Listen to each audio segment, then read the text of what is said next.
Mirpur 99.2 FM। প্রাণের কথা মনে সুর radio Bikrampur 99.2 FM। السلام عليكم ورحمة الله وبركاته. نحمده ونصلي على رسوله الكريم، أما بعد، فأعوذ بالله من الشيطان الرجيم. بسم الله الرحمن الرحيم. Centre radio Bikrampur 99.2 FM এর বিশেষ অনুষ্ঠান আলোর দিশারি। সাপ্তাহিক সোমবারের এই অনুষ্ঠানে শুরু থেকে শেষ পর্যন্ত আমি আপনাদের সাথে থাকছি, হাফিজ মাওলানা রবিউল হাসান।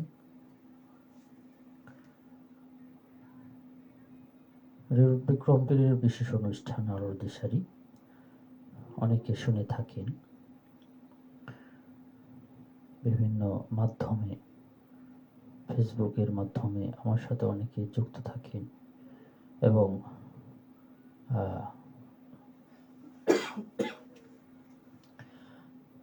FM এর মাধ্যমেও শুনে থাকেন অনেক দর্শক শ্রোতা। সকল শ্রোতাদের কৃতজ্ঞতা জানাচ্ছি এবং রেডিও বিক্রমপুর 99.2 FM এর সকল সদস্যদের সুস্থতা কামনা করছি। রব্বি কারীম আমাদের সকলকে আর বাকি কয়েকটা দিন রয়েছে আমাদের কাঙ্ক্ষিত মাস রমাদান মাস, রমাদান পর্যন্ত আমাদের হায়াতকে বৃদ্ধি করে দিন, আমিন। তো আলোচনা চলছিল রমাদানের গুরুত্ব সম্পর্কে।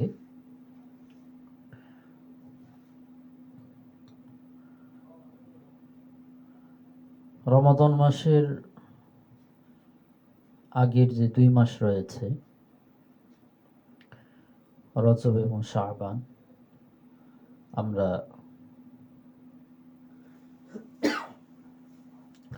অনেকে রোজা রেখেছি। রোজার মাধ্যমে এই মাসগুলো অতিবাহিত করছি।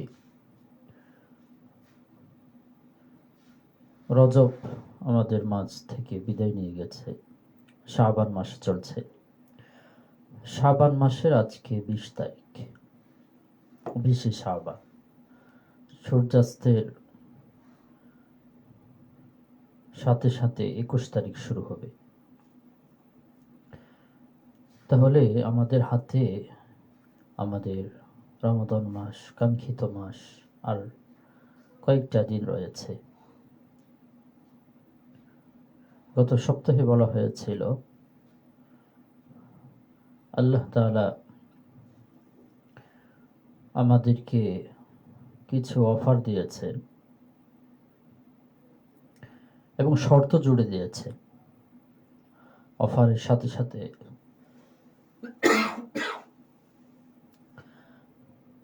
দুনিয়ার যেমন সিস্টেম নিয়ম রয়েছে, অফার দিয়ে দেওয়া হয়, সাথে ছোট্ট করে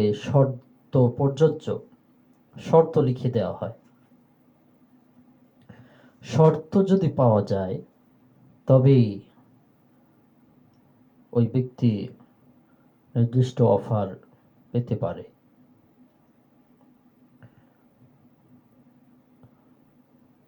শর্ত চলে গেছে, শর্ত শেষ হয়ে গেছে, এমন অবস্থায় যদি কোনো ব্যক্তি ওই অফার নিতে চায় আর নিতে পারবে না।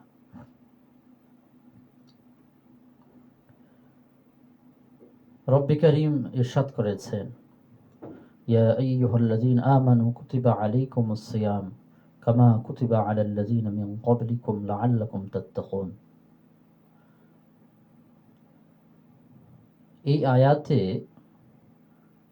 আল্লাহ রাব্বুল আলামিন আমাদেরকে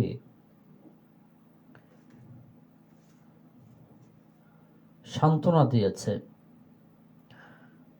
রোজা ফরজ করেছেন, সাথে সাথে আমাদেরকে সান্ত্বনাও দিয়েছেন যে এই যে না খেয়ে থাকা, অনাহারে থাকা অবশ্যই কষ্টের বিষয়, অবশ্যই কষ্ট হয়, সকলেরই কষ্ট হয় না খেয়ে থাকা।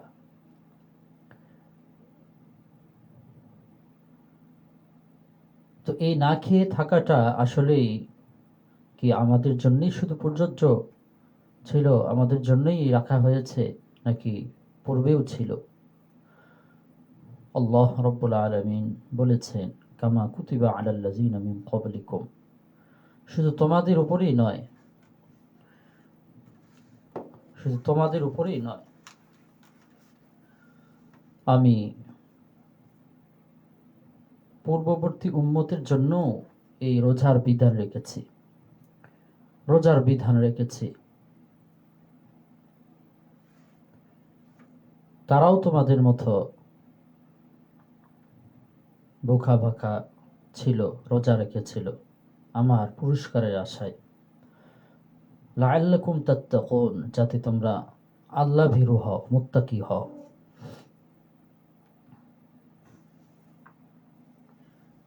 তোমরা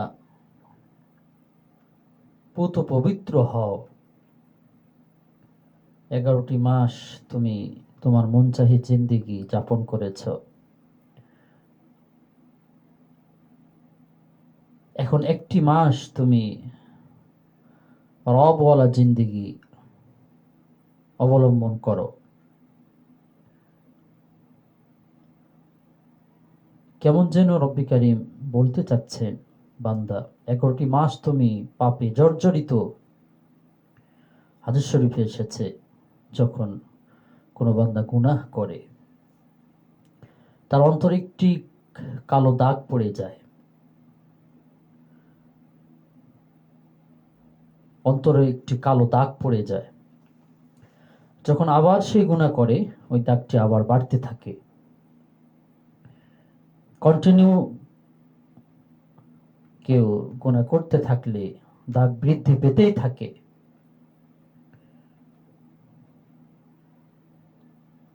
এমন সময় এক সময় তার পুরো অন্তর কালো হয়ে যায়, ভালো কথাও তার আর ভালো লাগে না, আল্লাহর বড়ত্বের কথা তার কানে পৌঁছে না, ভাল লাগে না, হাদিসের কথা তাকে ভাল লাগে না, ধর্মের কথা তার শুনতে মন চায় না। এমন হয় পরিস্থিতি। তো রব্বি কারীম বলছেন, তুমি তোমার অন্তরটাকে কয়লা বানিয়ে ফেলেছ। আসো, জীবনের লাগামকে টেনে ধরো। তোমাকে আমি পুত পবিত্র করতে চাচ্ছি, তোমার গুনাহের কালিমা মুছে পরিষ্কার করে দিতে চাচ্ছি। আসো। আল্লাহ আল্লাহ তাআলা যেন বলতে চাচ্ছেন, বলছেন প্রত্যেকটি বান্দা কি বলছে। হ্যাঁ, আরেকটি বিষয় এই আয়াতে রয়েছে। আল্লাহ তাআলা ইয়া আইয়ুহাল্লাযীনা আমানু, মুমিন বলেছেন, হে ঈমানদারেরা, হে আমার বন্ধুরা। ঈমানদারদের উপর, শুধু কেবলমাত্র ঈমানদারদের উপরেই রোজা ফরজ বোঝা গেল, ইহুদির উপরে রোজা ফরজ না, মুশরিক কাফেরদের উপরে রোজা ফরজ না, হিন্দু খ্রিস্টান বৌদ্ধ নাসারা এদের উপর রোজা ফরজ না। রোজা ফরজ হচ্ছে মুমিনের উপর। এই আয়াতে একটি বিষয় আমরা বুঝতে পারলাম, রোজা কেবল মুমিনের উপর ফরজ, কাফেরের উপর ফরজ না। তবে কাফের যদি মুমিন হয় তখন তার উপর রোজা ফরজ হবে, বাকি কাফের থাকা অবস্থায় তার উপর রোজা ফরজ না। রোজার বিধান তার উপর আরোপিত নয়। আল্লাহু আকবার। তো মুত্তাকি কাকে বলে একটু পর্যালোচনা করা যাক। মুত্তাকি কাকে বলে? খোদা ভীরু কাকে বলে, আল্লাহ ওয়ালা কাকে বলে। আল্লাহ রাসূল সাল্লাল্লাহু আলাইহি ওয়াসাল্লাম উপমা দিয়েছেন, এক্সাম্পল দিয়েছেন, মেসাল পেশ করেছেন উম্মতের মাঝে। তুমি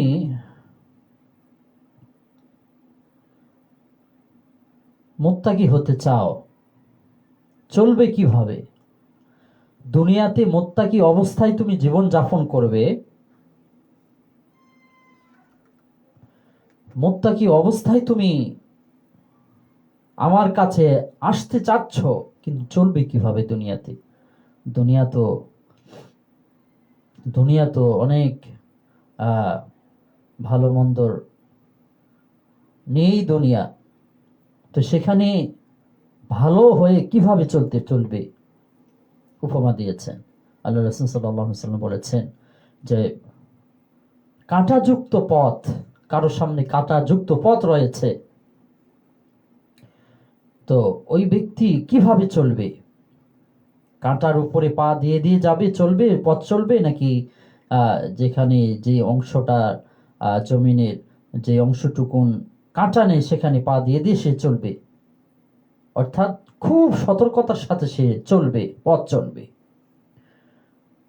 আল্লাহ রাসূল সাল্লাল্লাহু আলাইহি ওয়াসাল্লাম বলেছেন, এই যে কাঁটাযুক্ত পথ যেভাবে পথিক চলে, সতর্কতার সাথে চলে, ঠিক একজন মুমিন, একজন মুত্তাকি বান্দা ঠিক তদ্রূপ দুনিয়াতে চলবে।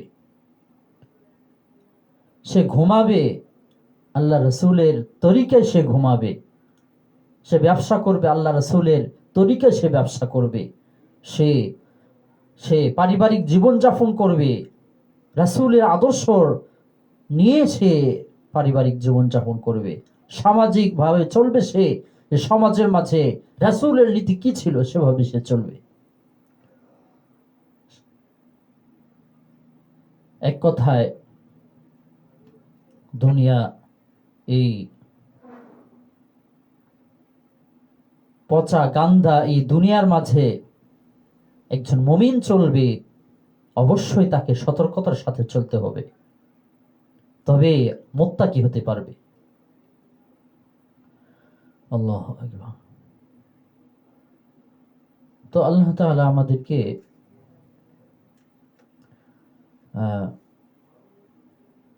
কিছু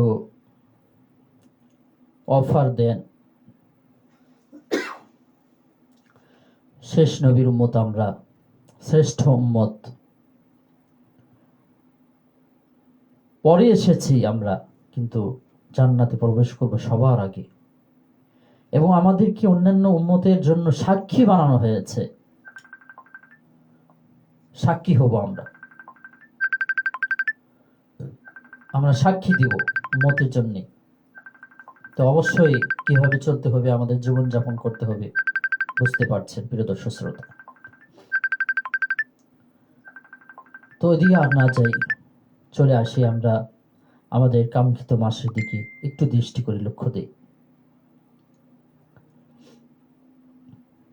কোন ব্যক্তি মাঠে চাষাবাদ করেছে, চাষ করেছে, পাওয়ার টিলার দিয়ে সার দিয়েছে, আগাছা পরিষ্কার করেছে, বীজ বপন করেছে, পরিচর্যা হয়েছে, আগাছা, ক্ষেত থেকে আগাছা, ঘাস ইত্যাদি সে পরিষ্কার করেছে। এখন তার সামনে গাছে ফসল পরিপক্কর দিকে চলে আসছে, আর অল্প কিছু দিনের মধ্যে সে ফসল ঘরে উঠাবে, ফসল মাঠ থেকে সংগ্রহ করে ঘরে উঠাবে। আচ্ছা বলুন তো, কোনো জ্ঞানহীন লোকও যদি হয়, তো ওই ব্যক্তিটাও পর্যন্ত এই বোকামি করবে না। এত কষ্ট করে আমি চাষ করলাম, সার দিলাম, বীজ বপন করলাম, আমার ফসল পরিপক্ক হয়েছে, এখন ঘরে তুলবো, এই ঘরে তোলার সময় তার খেয়াল নেই, ওদিকে ফসলের দিকে তার কোনো খেয়াল নেই।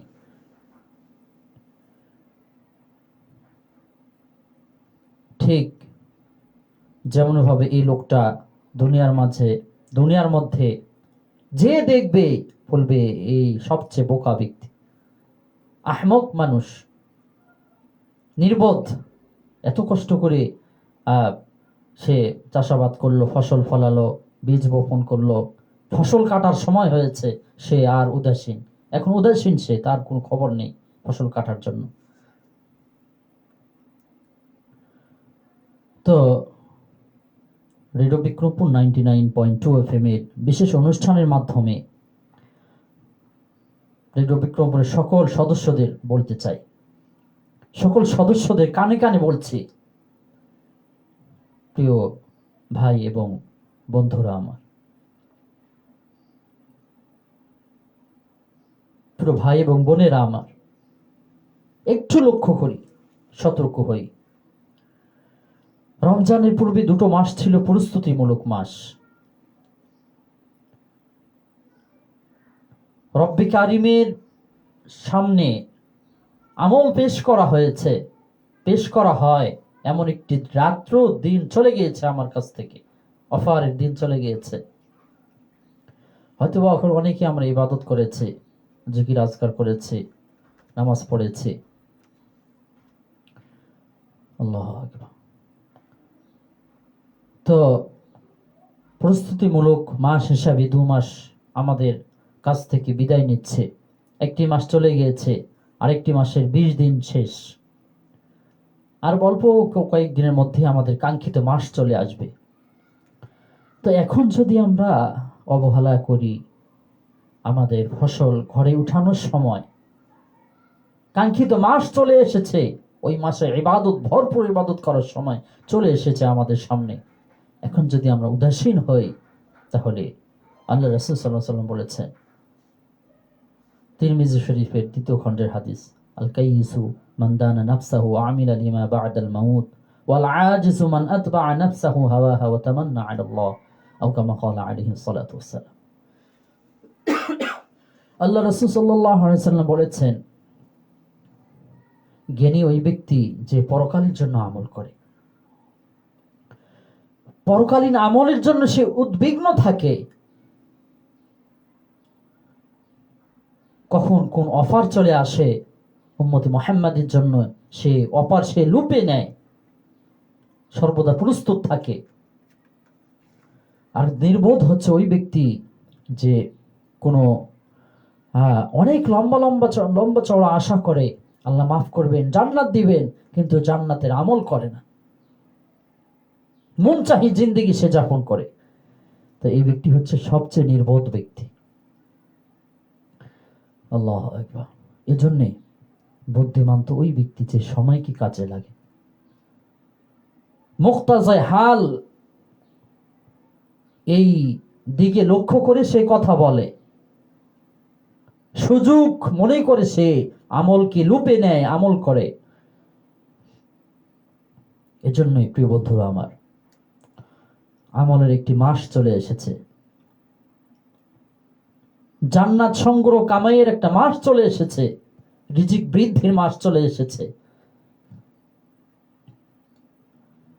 আল্লাহু আকবার। দোয়া কবুলের মাস চলে এসেছে আমাদের সামনে। আল্লাহু আকবার। আল্লাহ তাআলা হাদিসে কুদসি দিয়ে ইরশাদ করেছেন, আস-সাওমু লি ওয়া আনা আজজি বিহি, রোজা একমাত্র আমার জন্য, আমি পুরস্কার দিব রোজার। এজন্য আসুন রব্বে কারিমের পুরস্কারের আশায়, পুরস্কার যাতে আমরা পুরস্কার থেকে কেউ বঞ্চিত না হই, সেভাবে প্রস্তুতি গ্রহণ করে আমাদেরকে রমজানের রোজাগুলো সুন্দরভাবে রাখার তৌফিক দান করুন, আমিন। আল্লাহ তাআলা আমাদেরকে রমজান পর্যন্ত হায়াতের মধ্যে বরকত দান করুন, এবং রমজানের রোজাগুলো রব্বি কারিম আমাদেরকে সুন্দরভাবে রাখার তৌফিক দান করুন। বা আখিরি দাওয়ানা আনিল হামদুলিল্লাহি রাব্বিল আলামিন। প্রিয় দর্শক শ্রোতা, আপনারা শুনছেন রেডিও বিক্রমপুরের বিশেষ অনুষ্ঠান 99.2 FM এর বিশেষ অনুষ্ঠান আলোর দিশারি। আলোর দিশারি অনুষ্ঠান নিয়ে আমি আপনাদের সাথে ছিলাম হাফেজ মাওলানা মুফতি রবিউল হাসান।